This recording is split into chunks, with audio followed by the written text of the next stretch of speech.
What is up, guys? Keep it hoop with another video today. So Julius Randle propelled the Knicks to a big win over the Milwaukee Bucks on Sunday with 29 points, 14 rebounds, and 7 assists, which is impressive since last year his season high was 7, and he's already done that multiple times this year. Now, we are only 3 games into the season, but you can make an argument that this is Randle's best 3 game stretch as a Knick. So far this season, he's averaging 23.7 points per game and 7.7 rebounds per game, with an astonishing 6.3 assists per game on 55% shooting. The season is young and there are definitely some variables, but I wanted to point out in a shorter video today why I think Julius Randle has been playing so well. So before we get started, if you look at the stats, there are some things to keep an eye on. The 55% from 3 will go down and the free throw percentage may as well. But both numbers have improved significantly. And even if it drops, if he can stay above the career 30% from 3 and 72% from the line, then I think it will lead to a season where Knicks fans aren't wanting to pull their hair out after each Julius Randle spin move into a turnover. Before we get started, though, make sure to subscribe, like, share, and comment. We are also doing a campaign on Twitter. Go follow us, and we will follow you back. The links to all of our social media pages are down below. So again, I know it's a shorter video, but the biggest difference in Randle's game, at least so far in the season, and especially in that Bucks game, really comes down to a few things. The free throw percentages and the 3-point percentages we already talked about. Again, those will probably go down. But if he can stay one, patient and under control, and two, catching the ball off of movement, then I think the Knicks fans will be impressed, will continue to be happy with his play. All right, so you see here, instead of getting the ball and just immediately putting his head down and going, which he has been prone to doing at least last year, he just looks at the floor and analyzes the options he has, right? This is important because if he just catches it and goes, the paint is really filled up right now.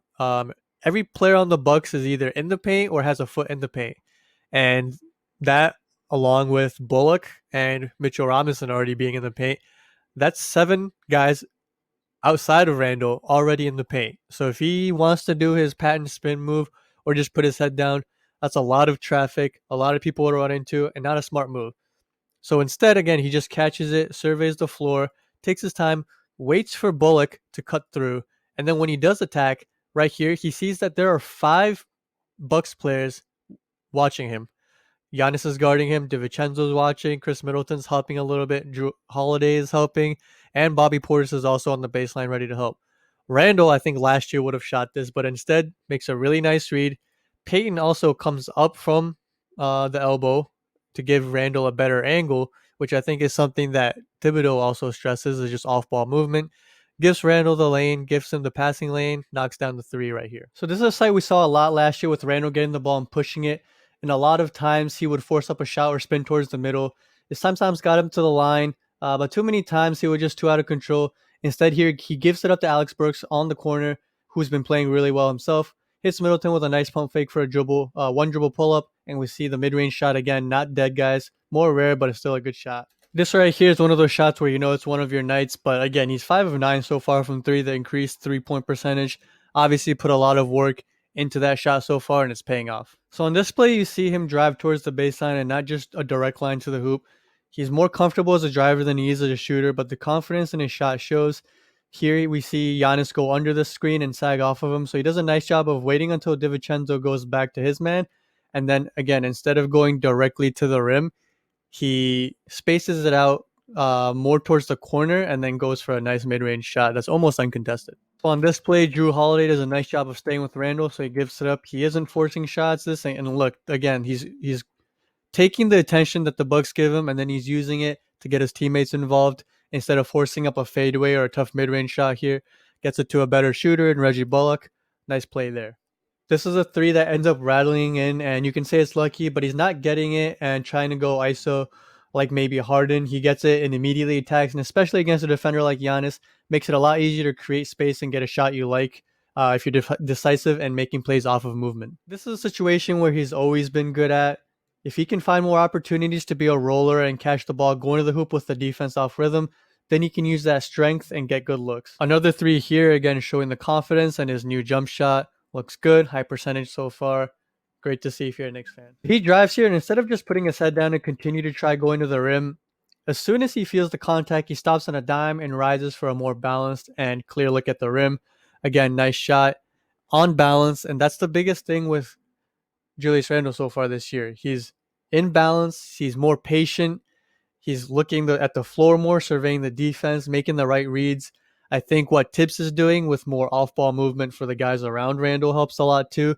But the system in general is just a lot. There's just a lot more emphasis on moving the ball, and Randle and even RJ Barrett are two guys who, at the top of that team, as the leaders and as the best players on the team, they've bought into the system, and that's making it contagious. And everybody's moving the ball a lot better this year. And look, the Knicks aren't the most talented or the most skilled team. There's going to be nights where shots don't fall, but the quality of looks this year has just been so much better. I think the way they're playing the defensive passing lanes is a lot better. They're very aggressive in going for passes, trying to go for deflections, going for steals. And if you have a young team that can get steals and force turnovers, that's only going to make it easier to score more points, and you create fast break opportunities, use some of that youth and athleticism. And look, I do think the Knicks are still going to struggle this year, but Julius Randle's play at the beginning of the season, not just shooting the ball from the free throw line, from the 3-point line, but his ability to break down the defense, but stay patient, make the right read, whether it's for himself or for his teammates, has been a very, very surprising yet positive sign for the New York Knicks and Thibodeau. Again, these are just really small changes to his game and the system, but really nice to see. Thanks again for watching. I know it's a shorter video. We should have more videos hopefully coming up at the end of the year. If not, we will see you at the beginning of next year.